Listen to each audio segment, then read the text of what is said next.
sing arane Desa Lidah Donawati sing mapan ing pinggir alas. Ing kono manggon Mbah Wangsabrono lan garwane Mbah Buyut Suruh. Sakplorone urip bebarengan karo anak angkate sing ayu rupane jenenge Dewi Sangkrah.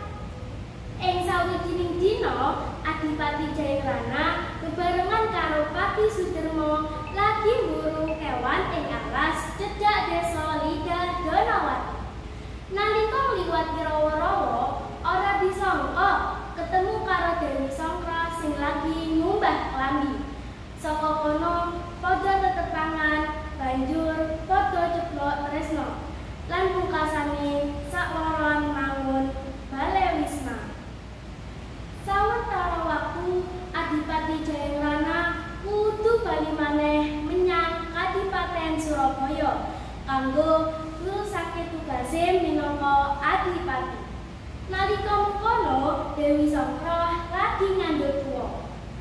Ora suwi sawise kuwi Dewi Sangkrah nglairake anak lanang sing diwenehi jeneng Jaka Barat. Jeneng mau pinarengan saka Adipati Jayadrana dhewe. Pirang-pirang taun lumaku, Jaka Barat saya gedhe lan dadi bocah sing pinter, sregep lan madhep dhewe. Saben dina dheweke nulungi ibune golek kayu bakar serta uga sinau olah kanuragan lan memanah karo Mbah Wangsabrono. Ing sawijining dina Jaka Barat dolanan karo kanca-kancane, ora lali dheweke ndelok pitik kesayangane sing dijenengi Wiring Kuning. Jeneng iku dijupuk amarga pitike seneng mangan woh galih. Nalika bali saka dolanan, atine Jaka Barat dadi sedih amarga kanca-kancane padha maido lan matur. "Hei Jaka Barat, kowe ora duwe bapak ya?" Dewi Sangkrah banjur nyedaki lan ngelus pundake anake karo ngendika alus. "Ya, Jaka Barat, aja susah ya. Sakjane bapakmu iku Adipati Jayadrana, Bupati Surabaya."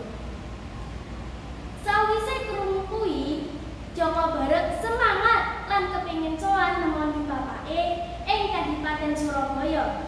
Sedurunge lunga, ibune paringi slendang utawa kain cincin kanggo tandha yen paling saunggale iku anake Adipati Jayadrana.